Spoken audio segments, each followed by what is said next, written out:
我把病毒殺光光。作者蔡慧芬，出版社人類文化。假日在家裏好無聊啊，浩浩想去公園玩，媽媽說不可以，因為外面有可怕嘅病毒啊。浩浩還是想出去玩，於是就偷偷開門溜出去。狗狗小布聽到開門聲，也跟着浩浩一起跑出去了。咦，今日公園裏面怎麼都沒人呢？好啊，今日我一個人想玩什麼就玩什麼。浩浩開心的自言自語。浩浩跑到沙坑裏玩，他忽然刮到一面紫色的小鏡子。浩浩拿着鏡子照一照，這時陽光照到鏡子，並反射出一道強光，瞬間浩浩消失不見了。哇哇哇哇！主人到哪裏去呢？狗狗小布在沙坑上東滑滑西滑滑，他想找到浩浩啊！突然，浩浩在搖搖馬的腳下出現了。哇，這是什麼大怪物？一隻螞蟻走過來，差點踩到浩浩。這好像是一隻螞蟻。天啊，我怎麼變得這麼小？浩浩嚇得大聲叫喊。這時候，有一群怪物朝浩浩走了過來。你們是誰？你們長得好奇怪啊！浩浩歪着頭對這一群怪物說：我們是病毒家族啊！病毒？媽媽今天說病毒很可怕的。不，我們一點也不可怕。和我們一起玩遊戲吧！哇哇哇哇！狗狗小布突然衝了過來，它在地上嗷嗷嗷。這時，浩浩和病毒們就被勾起來，飛到小布身上了。浩浩緊緊抓住小布的尾巴，狗狗小布找不到浩浩，就跑回家了。媽媽，媽媽！在小布尾巴上的浩浩大喊着，但是被縮小的浩浩聲音也變得好小聲，媽媽根本聽不見浩浩的叫喊。狗狗小布又跑去找浩浩的妹妹玲玲，玲玲開心的抱着小布玩耍。這時，浩浩和病毒們都跑到玲玲的手上了。玲玲，玲玲！浩浩更大聲嚎叫，玲玲仍然聽不到。下午的點心時間到了，媽媽端來親手做的甜甜圈。哇，好吃的甜甜圈啊！玲玲一說完就馬上拿起來吃。哎呀，你怎麼沒先洗手就拿來吃？媽媽不高興的說。因為媽媽做嘅甜甜圈實在太好吃了。玲玲撒嬌的說。玲玲吃得好開心，一邊吃還一邊舔手指頭，結果就把浩浩和病毒們一起吃進嘴裏。快讓我們進到你的嘴巴裏！病毒們興奮的叫喊着。浩浩和病毒們都進入了玲玲身體裏，他們看到好多健康又可愛的細胞。浩浩揮揮手，笑着跟細胞們打招呼。突然，病毒們拿出武器攻擊細胞。不要，你們不可以傷害這些細胞！浩浩着急的大喊。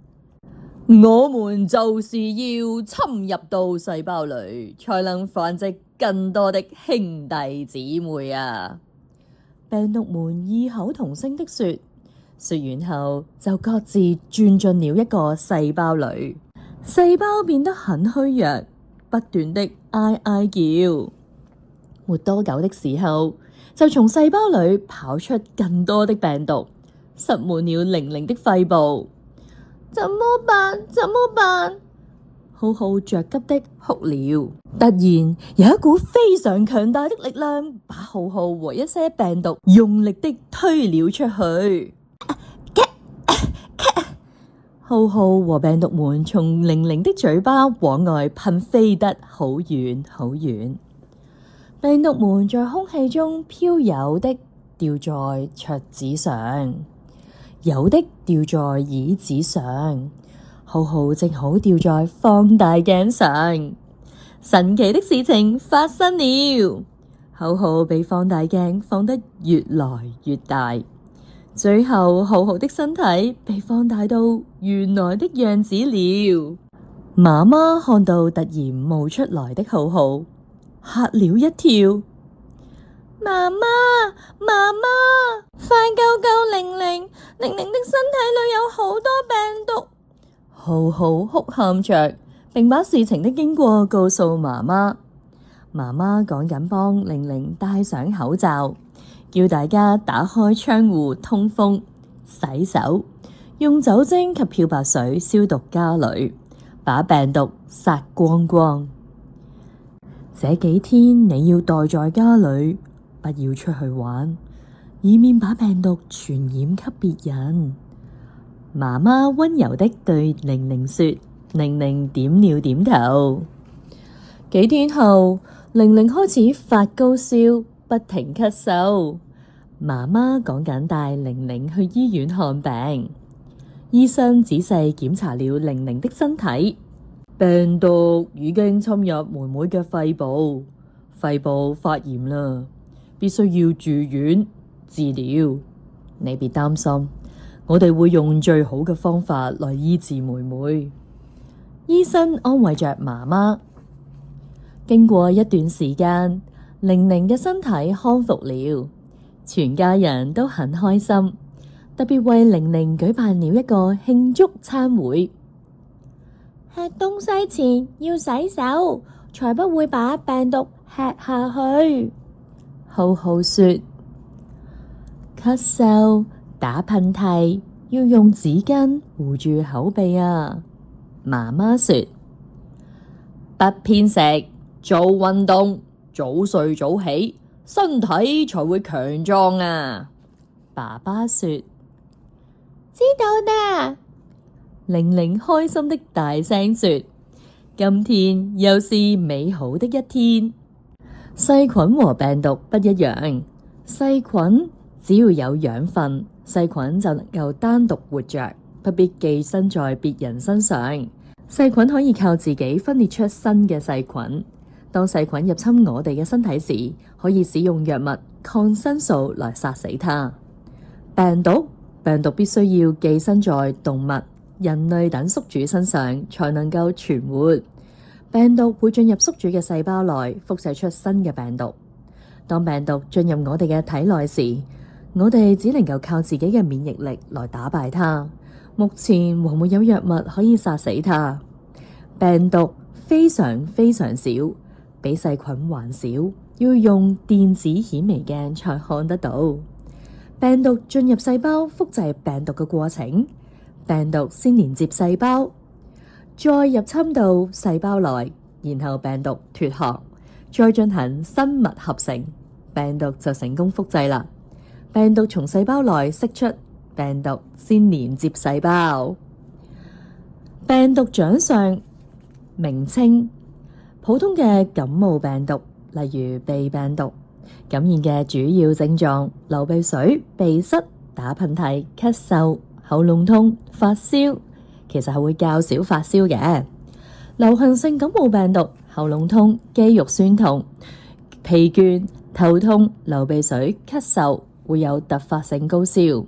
新型冠狀病毒：乾咳、四肢無力，有啲人仲會呼吸困難，通常會發燒。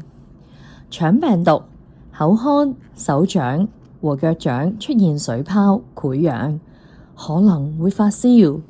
登革熱病毒：頭痛、後眼窩痛、肌肉關節痛、出疹、突發性高燒。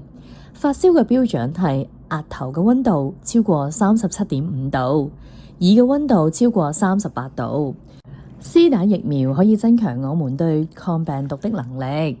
病毒是怎麼傳播的？被病毒感染嘅人說話、咳嗽和打噴嚏時，會把身體裏的病毒噴出來。這時病毒就會在空氣中飄散，等着被人吸進去。沒被吸進去的病毒會落在各個地方。如果你用手接觸到它，手又摸眼睛、嘴巴或搓鼻子，這時病毒就會進到你的身體裏。有些病毒會跟着糞便一起排放出去，所以上完廁所一定要把手洗乾淨。有些野生動物嘅身體裏面都有病毒㗎，當我哋接觸或吃它們時，也可能讓我哋感染病毒。例如蝙蝠，蝙蝠身上面有100多種病毒。有些病毒透過蚊蟲傳播，如帶有登革熱病毒嘅蚊子叮咬到你，你就會可能得到登革熱啦。